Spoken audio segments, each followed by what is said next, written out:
Kolkata night Riders சனிக்கிழமை மே 16, 2026 அன்னைக்கு Eden கார்டன்ல நடந்த போட்டியில குஜராத் டைட்டன்ஸை 29 ரன்கள் வித்தியாசத்துல வீழ்த்தி ஒரு மிக முக்கியமான வெற்றியை பதிவு செஞ்சிருக்காங்க.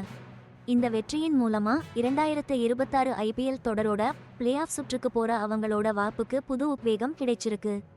ரொம்ப பரபரப்பான இந்த போட்டியில கேகேஆர் அணி 2 விக்கெட் இழப்புக்கு 247 ரன்கள் குவித்து ஒரு பெரிய ஸ்கோரை பதிவு செஞ்சுச்சு. குஜராத் டைட்டன்ஸ் எவ்வளவு போராடியும் இந்த ஸ்கோரை அவங்களால எட்ட முடியல. கேகேஆர் அணி பெற்ற இந்த வெற்றி குஜராத் அணியோட 5 போட்டி தொடர் வெற்றிக்கு முற்றுப்புள்ளி வச்சிருக்கு. இது குஜராத் அணியோட பிளே ஆஃப் சுற்றுக்கு முன்கூட்டியே தகுதி பெறுற வாய்ப்பை கொஞ்சம் சிக்கலாக்கி இருக்கு. சீசன் இப்போ கடைசி கட்டத்தை நெருங்குற இந்த நேரத்துல போட்டியோட தீவிரம் எந்த அளவுக்கு இருக்குன்னு இது நல்லா காட்டுது.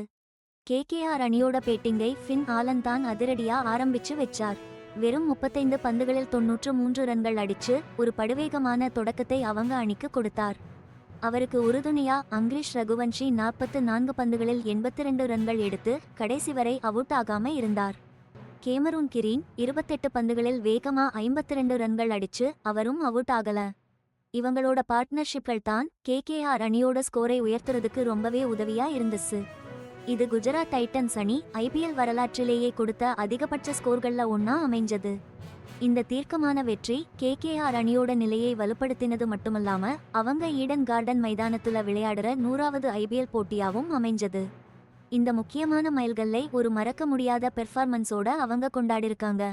கொல்கத்தா நைட் ரைடர்ஸ் எடுத்த பெரிய ஸ்கோருக்கு காரணம் அவங்களுடைய அதிரடியான ஆட்டமும் கூடவே அவங்க போட்ட சரியான பார்ட்னர்ஷிப்களும் தான்.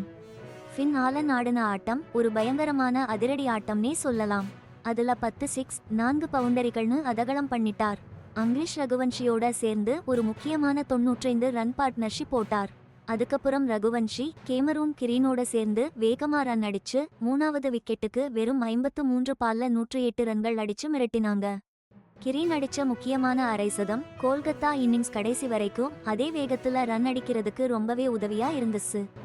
பவுலிங்ல சீனியர் சுனில் நரேன் கொல்கத்தாவுக்காக ரொம்ப முக்கியமா பவுலிங் போட்டு 2 விக்கெட் எடுத்து 29 ரன்கள் மட்டுமே கொடுத்தார். இந்த மேட்ச் நரேனோட 200வது ஐபிஎல் மேட்ச்ங்கிறது இன்னும் ஒரு சிறப்பு. அவருடைய கெரியர்ல இது ஒரு பெரிய மைல்கல். அவர் போட்ட கட்டுக்கோப்பான பவுலிங் டைட்டன்ஸ் சேஸ் பண்ணும்போது ஒரு பிரேக் போட்டதுன்னே சொல்லலாம். அவங்க மொமெண்டம் பிடிக்க விடாம தடுத்தது. சௌரவ் துபேவும் ஒரு விக்கெட் எடுத்து கொல்கத்தாவோட பிடி மேட்ச்ல இன்னும் டைட் ஆச்சு. டெத் ஓவர்கள்ல கட்டுக்கோப்பான பவுலிங், குஜராத் வீரர்கள் விட்ட சில ஃபீல்டிங் மிஸ்டேக்ஸ், இது எல்லாமே சேர்ந்த டீமோட மொத்த உழைப்புனால கொல்கத்தா எடுத்த பெரிய ஸ்கோரை ஈஸியா டிஃபெண்ட் பண்ண முடிஞ்சுது. 248 ரன்கள் டார்கெட்டை சேஸ் பண்ண குஜராத் டைட்டன்ஸ் நல்லா வெறித்தனமா போராடினாங்க. ஆனா 4 விக்கெட் இழப்புக்கு 218 ரன்கள் எடுத்து இலக்கை எட்ட முடியாம போச்சு. கேப்டன் சுப்மன் கில் முன்னாடி நின்னு 49 பால்ல ஒரு அட்டகாசமான 85 ரன்கள் அடிச்சாரு. அதுல 5 4ம் 7 சிக்ஸரும் அடங்கும். ஜோஸ் பட்லர் 35 பால்ல 57 ரன்கள் அடிச்சு அவருக்கு நல்ல சப்போர்ட் கொடுத்தாரு. சாய் சுதர்சன் முதல்ல காயம்பட்டு ரிட்டையர்ட் ஹர்ட் ஆகி வெளியில போனார். ஆனா திரும்பி வந்து 28 பால்ல அவுட் ஆகாம 53 ரன்கள் அடிச்சு பிரஷர்லையும் எப்படி ஆடுறதுன்னு நிரூபிச்சாரு.